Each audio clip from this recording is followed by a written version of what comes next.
The prophecy spoke of heavenly heroes. No one expected humans. The great temple had stood for 10,000 years. Its walls were made of crystal that sang when the wind touched them.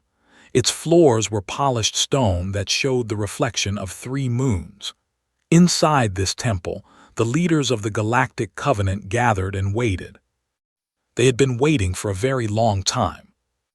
High Priestess stood at the center of the grand chamber. She was tall, nearly 7 feet, and her body was made of living crystal that glowed with soft blue light. All her people looked this way. They were the Covenant, the most ancient and wise civilization in the known galaxy. They had built empires when other species were still learning to make fire. But now they were afraid. "The sensors have detected a ship," said Elder, his crystal form flickering with anxiety. "It approaches the Throne Nebula." Closed her eyes. For generations, her people had studied the sacred texts. The prophecy was clear. When darkness threatened to consume all light, the celestial chosen would descend from the heavens. They would be beings of great power, blessed by the universe itself, and they would save the galaxy from destruction. The darkness had come. The void swarm, a living wave of hunger that ate stars and planets, was spreading across the galaxy. Nothing could stop it. The Covenant's great fleets had tried and failed. Billions had already died. Only the prophecy remained. "Show me the ship," commanded. A holographic image appeared in the air. Every elder in the chamber leaned forward to see their salvation. The ship was not what they expected. It was small and ugly. Patches of different metals covered its hull where repairs had been made. One of its engines seemed to be smoking. Strange writing on its side spelled out words in an alien language. The translation system struggled for a moment before producing the name, the Lucky Coin. "This cannot be correct," Elder whispered. "The prophecy speaks of vessels of light. This looks like garbage." "Silence," said, though she shared his concern. "We must have faith. Guide them to the sacred landing platform." The ship descended through the clouds of the holy world. It did not descend gracefully. It wobbled and shook and made sounds that suggested it might fall apart at any moment. When it finally touched down on the ancient platform, it did so with a heavy thud that cracked several sacred stones. Led the procession of elders to greet the chosen. Behind them, thousands of Covenant citizens gathered to witness the historic moment. Musicians prepared to play songs of welcome, poets' verses written for this day. The ship's cargo ramp lowered with a grinding screech. Smoke poured out first, then came coughing. A woman emerged from the smoke, waving her hand in front of her face. She was short by Covenant standards, barely 5.5 feet tall. Her skin was brown and soft, not crystal. Her hair was black and tied back in a messy knot. She wore simple clothes covered in oil stains and burn marks. In one hand, she held a wrench. "I told you the ventilation system needed fixing," she called back into the ship. "And I told you we needed money to fix it," a younger voice answered. The woman sighed and finally looked at the assembled crowd. Her eyes went wide. "Oh," she said, "hello." High Priestess stepped forward, trying to maintain her dignity. "Welcome, Celestial Chosen. I am High Priestess of the Eternal Covenant. We have awaited your coming for 10,000 years." The woman stared at her. "I'm Captain Park. We're just here because our navigation system broke and this was the nearest planet." She paused. "Did you say 10,000 years?" More humans emerged from the ship. A man with tired eyes and messy hair stumbled down the ramp, holding his head. "Captain, do we have any medicine for headaches? I should not have played that drinking game with those traitors on Station 7. "That's," Captain Park said, "my second in command. He's usually more professional than this." "I am professional," protested. "I am professionally suffering." Next came a young woman carrying a tablet computer and 3 different tools. She was talking to herself about power ratios and circuit failures. She did not seem to notice the crowd at all until she walked directly into an elder. Oh, sorry, she said, not looking up from her tablet. Han, engineer, is there somewhere I can buy copper wiring? We're completely out. A fourth human descended the ramp. This one was a woman with gentle eyes and a medical bag over her shoulder. She took 2 steps onto the sacred platform and immediately tripped over her own feet. I'm okay, she announced from the ground. Ship's doctor, the gravity here is different than I expected. Finally, a large man appeared. He had broad shoulders and a scar across his chin. He looked at the crowd of crystalline aliens, looked at the grand temple in the distance, and looked at the 3 moons in the sky. Does anyone have coffee? He asked. Lee, Captain Park explained. Our gunner, he's not very social before his morning drink. High Priestess felt her faith cracking like old ice. These beings were not radiant. They were not powerful. They did not glow with cosmic energy or speak words of ancient wisdom. They were small, fragile, and apparently very disorganized. There must be some mistake, Elder said. These creatures cannot be the chosen. Look at them. They are weak. They are ordinary. They are arguing about coffee. Wanted to agree. Everything about these humans suggested they were simple travelers, not divine saviors. Their ship was falling apart. Their captain carried a wrench. Their doctor could not walk without falling. But the prophecy had never been wrong. There is one way to know for certain, said. She turned and walked toward the great temple. Follow me, visitors. The humans looked at each other, shrugged, and followed. The temple's main entrance was sealed by massive doors made of solid light. These doors had not opened in 10,000 years. According to legend, they would only open for the true chosen. Many have tried to open these doors, explained. Warriors, scholars, kings from 100 worlds, all have failed. The doors will only respond to those blessed by the universe itself. Captain Park looked at the glowing doors. You want me to try opening them? If you are truly the chosen, they will open at your touch. Glanced back at her crew, shrugged, was still focused on her tablet, gave an encouraging thumbs up, yawned. Okay, said, sure, why not? She reached out and pressed her palm against the doors of light. For a moment, nothing happened. Then the doors blazed with brilliant white fire. Ancient mechanisms that had been sleeping woke up. The ground shook. The crystal walls sang a note that had not been heard since the temple was built, and slowly, impossibly, the doors began to open. Light poured out from within, washing over the gathered crowd. When it faded, the path into the temple's most sacred chamber stood open, stared at the human captain with new eyes. The prophecy, she whispered, it is true, you are the chosen. Captain Park looked at her hand, then at the open doors, then at the thousands of aliens now kneeling before her. Okay, she said slowly, I have some questions. Behind her groaned, I really need that headache medicine. The heroes had arrived. They were not what anyone expected, but then again, the best things in life rarely are. The prophecy spoke of heavenly heroes. No one expected humans. The morning after the doors opened, High Priestess called a meeting of all the elders. They gathered in the council chamber with heavy hearts and confused minds. None of them could understand what had happened. The sacred doors opened, Elder said. We all saw it, but these humans are so ordinary. How can they be the chosen? The doors do not lie, replied. They have not opened for anyone in 10,000 years.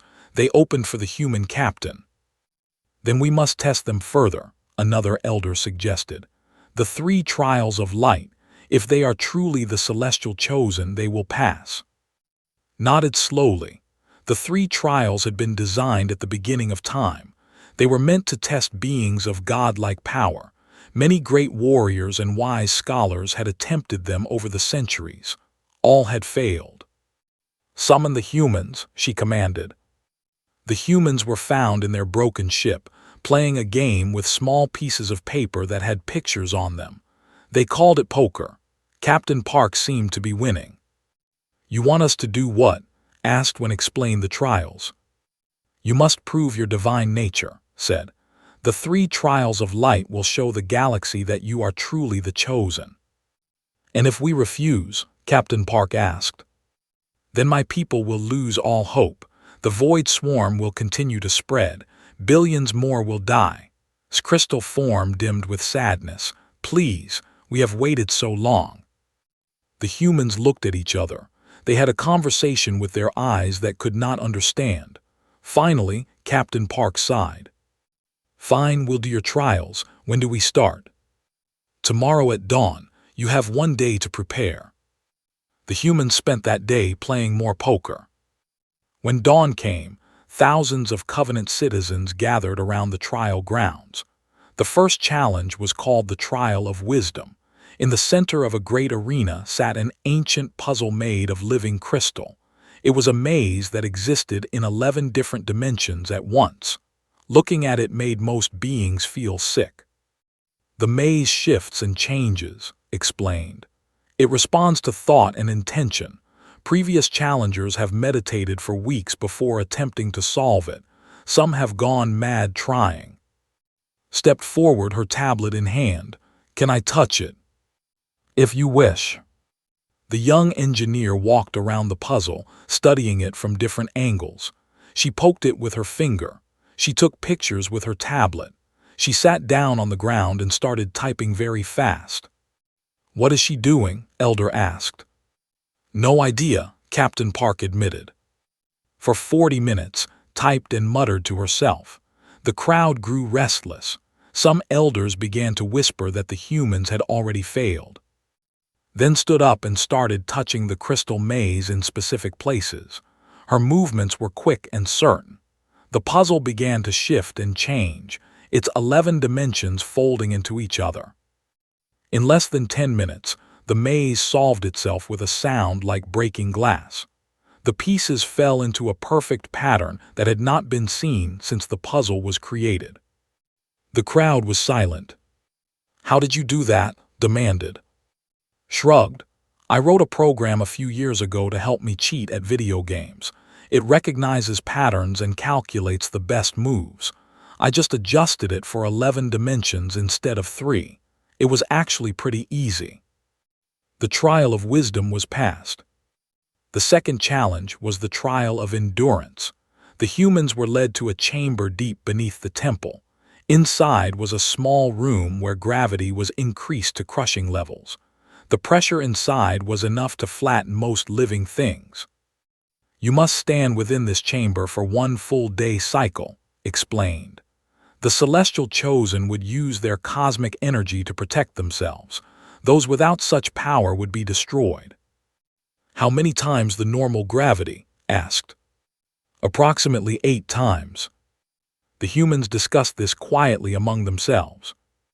I've worked in high-gravity mining stations, said. The pressure there was almost 6 times normal. This is worse but not impossible.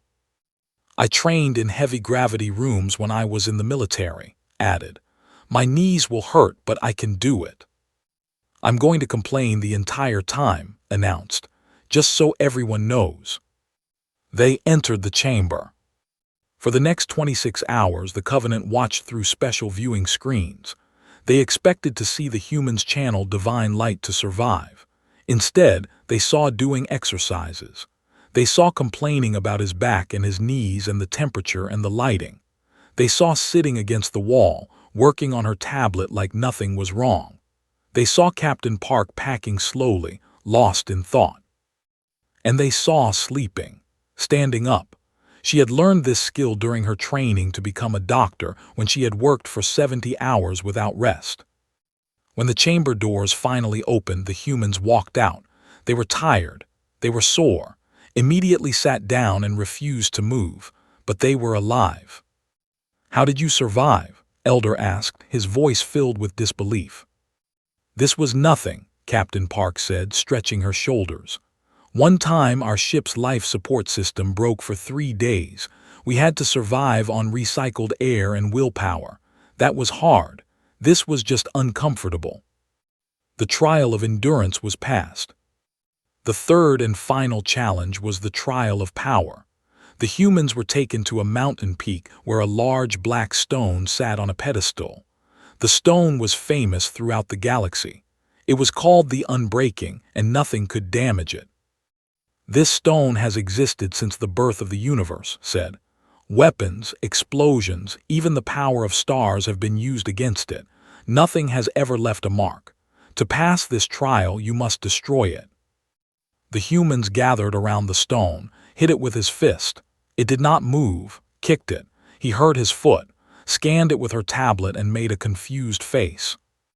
"The molecular structure is incredible," she said. "I've never seen anything like it." "So how do we break it?" Captain Park asked. The crew fell silent, thinking. Elder smiled. This was where the humans would fail. This was where the truth would be revealed. "What if we don't try to break it?" said slowly. "What if we vaporize it instead?" "Vaporize?" asked. "Turn it into gas. Extreme heat can do that to almost anything." Was typing on her tablet again.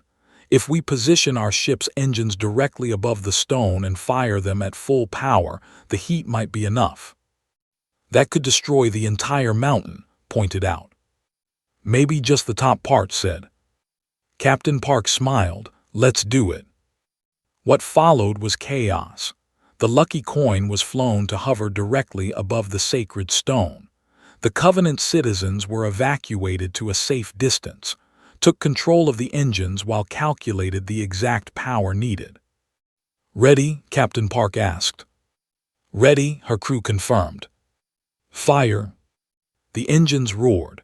White-hot fire poured down onto the unbreaking stone. The mountain shook. The sky turned orange. The heat was so intense that it could be felt from miles away. When the engines finally stopped, the stone was gone. In its place was a crater of melted rock and ash. The entire top of the mountain had been flattened. Also gone were several sacred monuments, an ancient garden, and most of the Covenant's historical archives. High Priestess stared at the destruction. Her crystal form was dark with shock. "The trials are past," she said finally. "The humans are the chosen." Elder looked like he wanted to cry. "We're really sorry about your mountain," Captain Park offered. The humans were confirmed as the heroes. The Covenant was not entirely sure this was a good thing anymore. The prophecy spoke of heavenly heroes. No one expected humans. 3 days after the trials ended, the news arrived. The Void Swarm had entered Covenant space. 12 outer colonies had already been consumed. Billions of lives were gone in an instant. Captain Park stood in the war room of the Covenant's Central Command. Around her, holographic displays showed the movement of the enemy. The Void Swarm appeared as a dark stain spreading across the star map. Wherever it touched, light disappeared. "How many ships do they have?" she asked. "We cannot count them," a Covenant military commander replied. His name was General and his crystal body was from many battles. "Our estimates suggest billions, perhaps trillions. They are not ships in the way we understand them. They are living creatures that swim through space." "And how many ships do you have?" 2,000 warships remain in our fleet. We had more, but many were lost in earlier battles." General's voice was heavy with grief. "We cannot defeat them through force. We have tried. They simply absorb our attacks and keep coming." Captain Park studied the star map. The Void Swarm moved in a pattern. It spread outward from a central point, consuming everything in its path, then moved on. Like a wave. Like a hungry animal searching for food. "What do they eat?" she asked. "Everything. Planets, stars, ships, people. They break matter down into energy and use it to create more of themselves. So they grow stronger the more they consume." "Yes." The humans gathered in the small mess hall of the Lucky Coin that night. The ship felt even more cramped than usual. Everyone was tired and worried. "Let me understand this," said, rubbing his eyes. "We are supposed to defeat an enemy that has billions of ships, eats everything it touches, and has never been stopped, with our cargo ship and 5 people. The prophecy says we will save the galaxy," reminded him. The prophecy also expected us to be gods. The prophecy has issues. Captain Park spread a star map across the table. She had been studying it for hours. Her eyes were red from lack of sleep, but her mind was sharp. "They've never fought anyone who plays dirty," she said. "What do you mean?" asked. "The Covenant fights with honor. They meet the enemy in open battle. They follow rules," tapped the map. "We don't have to do that. We're not soldiers. We're smugglers. We've spent our whole lives finding ways around problems instead of through them." Leaned forward, interested. "What are you thinking, Captain?" "The Void Swarm is predictable. They consume, they spread, they consume more. They've never had to adapt because nothing has ever threatened them." She drew a circle around a cluster of stars. "But what if we made them afraid? What if we showed them that eating us has consequences?" Raised her hand. "I've been studying samples of Void Swarm tissue that the Covenant collected. I found something interesting." She pulled out her medical tablet and showed them a series of images. The swarm creatures looked like dark clouds filled with organic matter, but in some images, parts of the clouds were breaking apart. "They're vulnerable to ultraviolet light," explained. "Not normal amounts, but concentrated doses. It disrupts their cellular structure and causes them to collapse." "Why hasn't anyone used this against them?" asked. "Because the Covenant considers manipulating stellar radiation to be against their religion. They think it's wrong to interfere with stars." The human stared at her. "So there's a weakness," said slowly, "and nobody has used it because they think it would be rude." "More or less." Captain Park smiled. It was not a nice smile. It was the smile of someone who had just found an advantage and planned to use it without mercy. "Can you reprogram the Covenant's satellites to produce concentrated UV bursts?" "Probably. Their technology is advanced, but the basic principles are the same." "Do it. I want you to work with General. Find out what weapons they have and figure out how to make them nastier." "Nastier how?" asked. "Use your imagination. You're good at breaking things." Grinned, "Yes, Captain." "Keep working on that UV research. See if you can make some kind of chemical weapon that uses the same principle." "That's technically against several galactic laws," pointed out. "The enemy eats planets. I think we can ignore some laws." "Fair point." "I need you to organize the Covenant's civilian ships. Cargo haulers, passenger transports, anything that can fly. We're going to turn them into weapons." Groaned, "Do you know how much paperwork that involves? These people love paperwork." "You'll manage, you always do." The next 3 weeks were busy. Worked without sleep, hacking into Covenant systems and reprogramming their satellites. She turned communication arrays into UV projectors and navigation beacons into targeting systems. The Covenant engineers watched her with a mixture of horror and fascination. She was doing things they had never imagined. Converted mining lasers into weapons of war. He showed the Covenant soldiers how to fight dirty, how to use traps and ambushes, how to hit hard and then disappear. The honorable warriors struggled with these tactics at first, but as more colonies fell to the swarm, they began to learn. Created something she called UV bombs. They were simple devices that, when detonated inside a swarm cluster, would release massive amounts of ultraviolet radiation. In tests, they destroyed everything they touched. Organized 300 civilian ships into a fleet of drone carriers.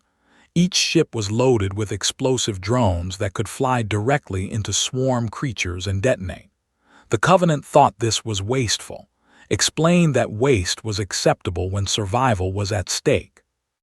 And Captain Park did something no one expected. She sat alone in the communication center, recording a message. It was not for the Covenant.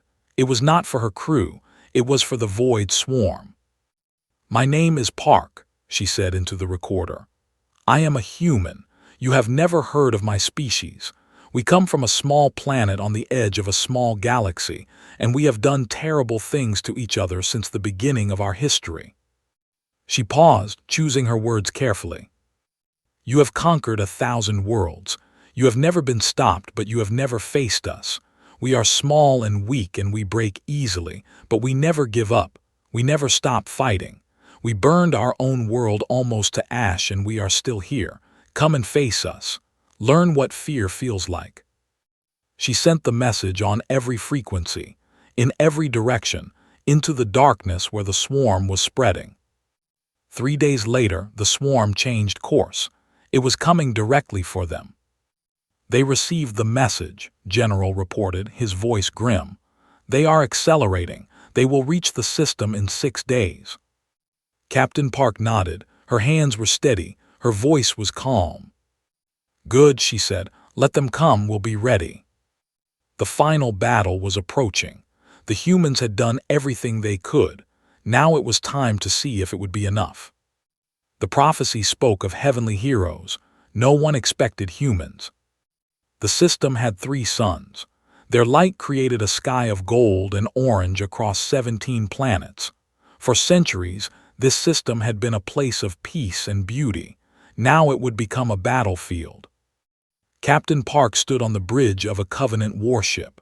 The vessel was called the Eternal Light, and it was the flagship of the remaining fleet. Around her, Covenant officers worked at their stations with quiet efficiency.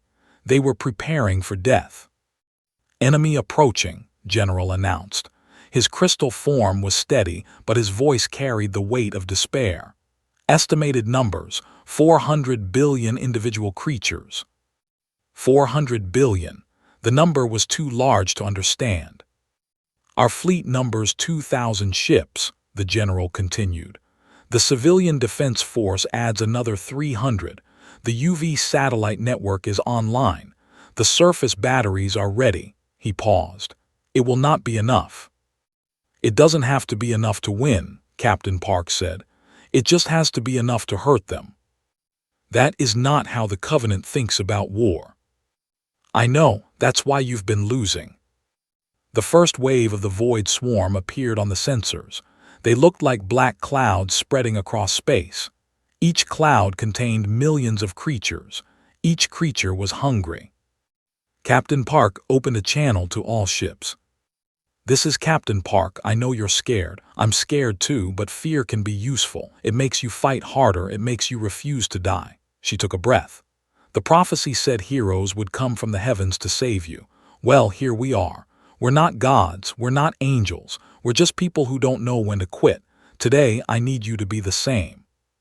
She closed the channel. "All ships engage." The battle began. The Covenant fleet moved forward in perfect formation. Their weapons were powerful and precise. Beams of light cut through the darkness, destroying thousands of swarm creatures with each shot. But for every creature destroyed, 10 more took its place.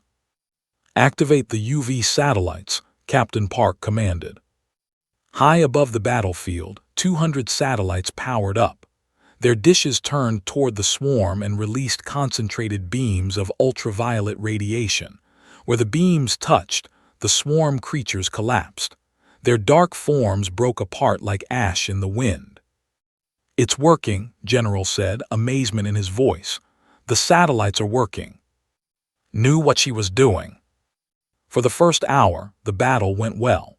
The UV satellites created gaps in the swarm's advance.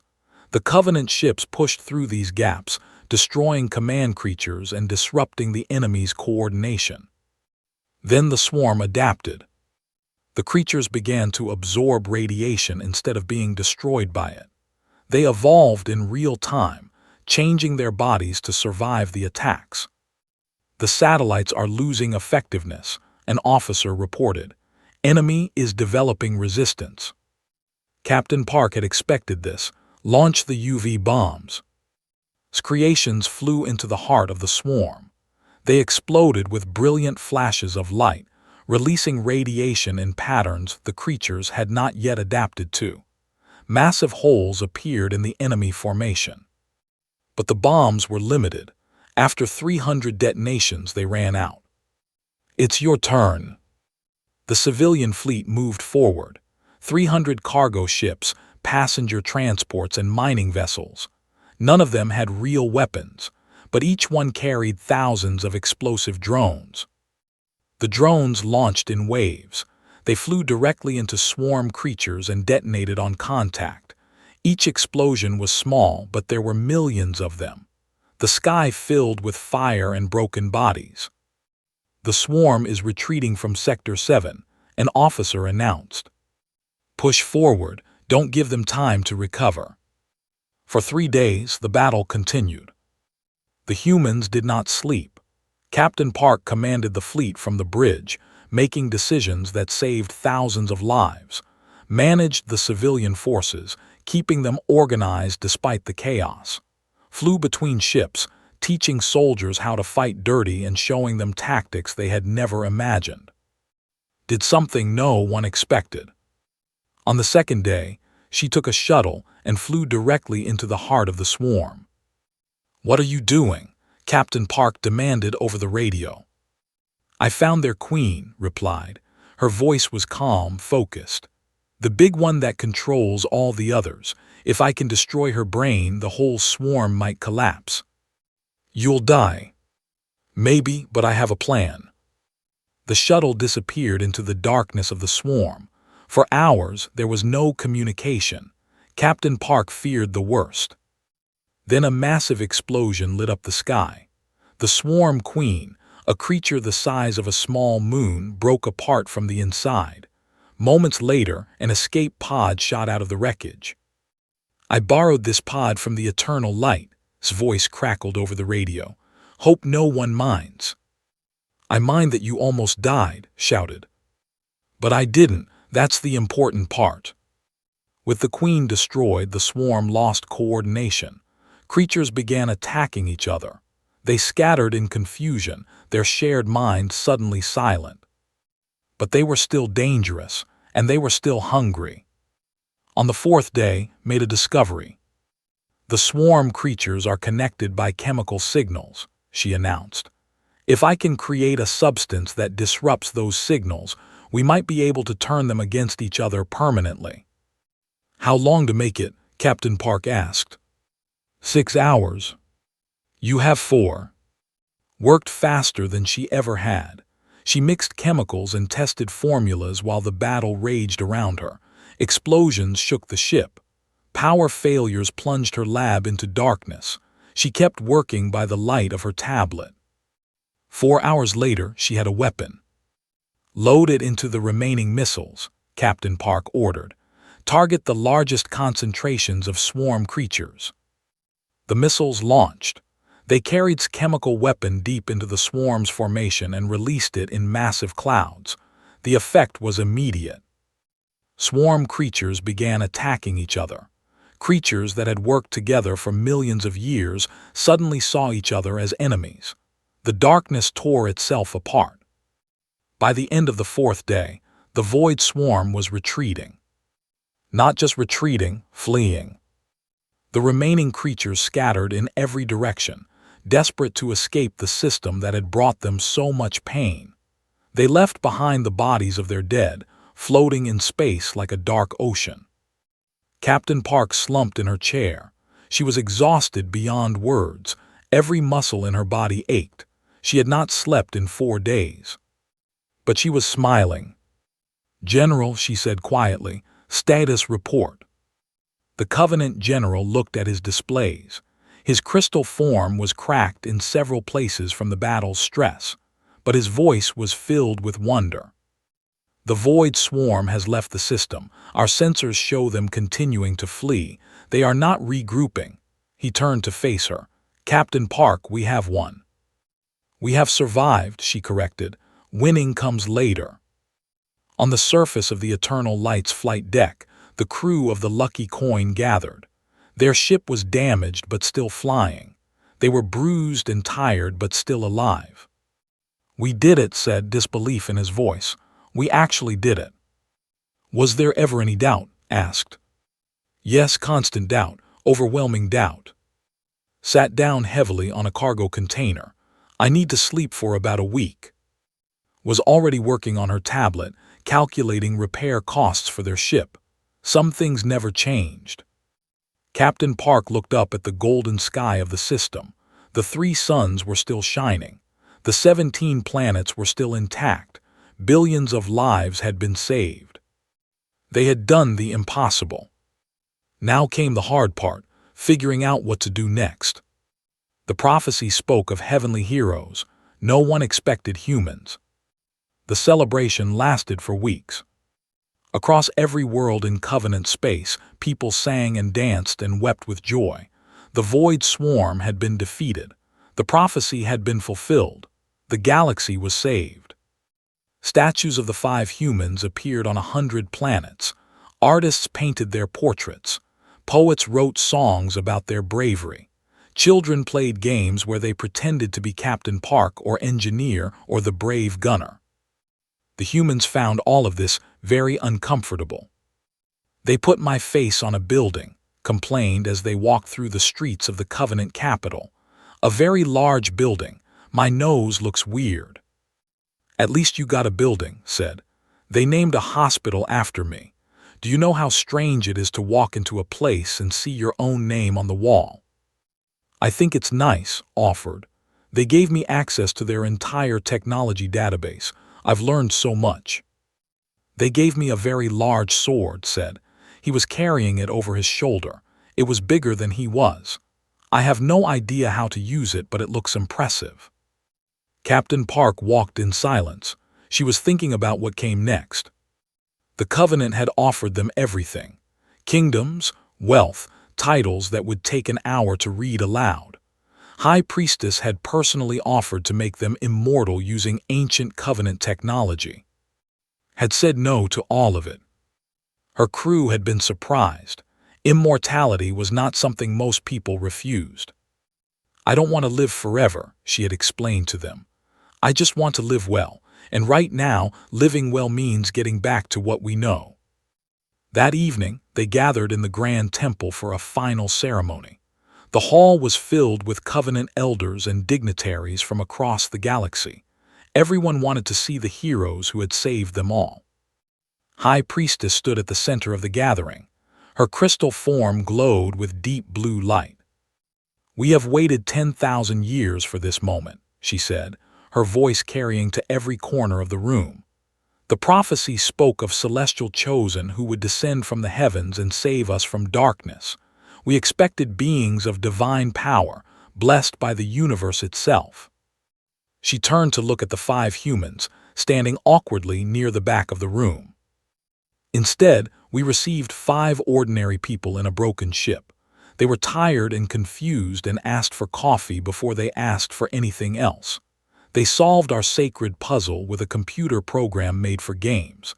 They survived our trials through stubbornness rather than cosmic energy. They destroyed our sacred stone and half of a mountain along with it. Some of the elders shifted uncomfortably at this reminder. And yet, continued, they saved us, not through divine power but through creativity and determination and a willingness to do whatever was necessary. They fought without honor because honor was a luxury we could not afford. They broke our rules because our rules were killing us. She walked toward Captain Park. I have spent my entire life studying the prophecy. I thought I understood what it meant. I was wrong. She bowed her head. The prophecy did not promise us gods. It promised us heroes. And heroes are not defined by their power. They are defined by their choices. Captain Park shifted uncomfortably. I appreciate the kind words, but we just did what anyone would do in our situation. No, said gently. Anyone would have run, anyone would have given up. You chose to fight. That is what makes you heroes. She turned to address the crowd again. The Void Swarm has been defeated, but it has not been destroyed. It will return someday. Other threats will arise. The galaxy will need saving again. Her voice grew stronger. When that day comes, do not look to the heavens for angels. Do not wait for beings of perfect light and infinite wisdom. Instead, look for the ordinary. Look for the broken and the stubborn and the strange. Look for those who refuse to accept that the situation is hopeless. She pointed at the humans. Look for those with dirty hands and tired eyes and ships held together by hope and stubbornness. Look for those who solve problems not because they are destined to, but because someone has to. Look for humans. The crowd was silent for a long moment. Then slowly they began to applaud. The sound grew until it filled the temple like thunder. The 5 humans stood in the center of it all, embarrassed and proud and ready to leave. Later that night, they returned to the lucky coin. The ship had been repaired by Covenant engineers, though had insisted on doing most of the important work herself. She did not trust anyone else with her engines. "So what now?" asked as they settled into their familiar seats. "We have a cargo run to finish," Captain Park reminded him. "We're 3 weeks late. The client is probably furious. We just saved the galaxy, and we're worried about a late delivery." "The galaxy can wait. Our reputation cannot." Laughed. "I think our reputation is doing just fine. We're literally famous across all of known space." "Famous doesn't pay the bills.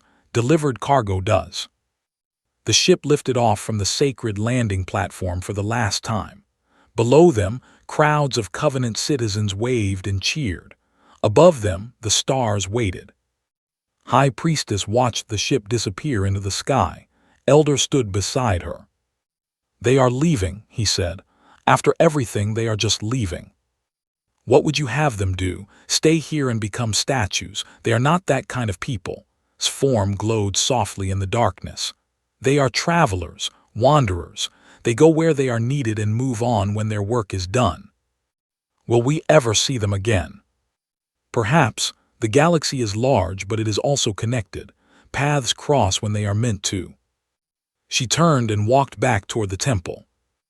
"In the meantime," she said, "we have work to do, update the sacred texts, add a new chapter." "What should it say?" Considered this carefully. "It should say that the prophecy was fulfilled, but not in the way we expected.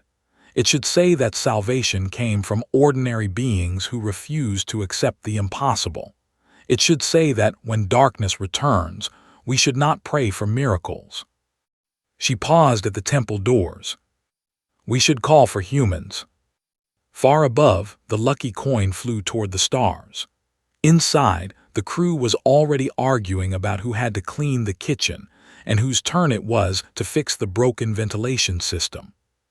They were tired and ordinary and completely unremarkable.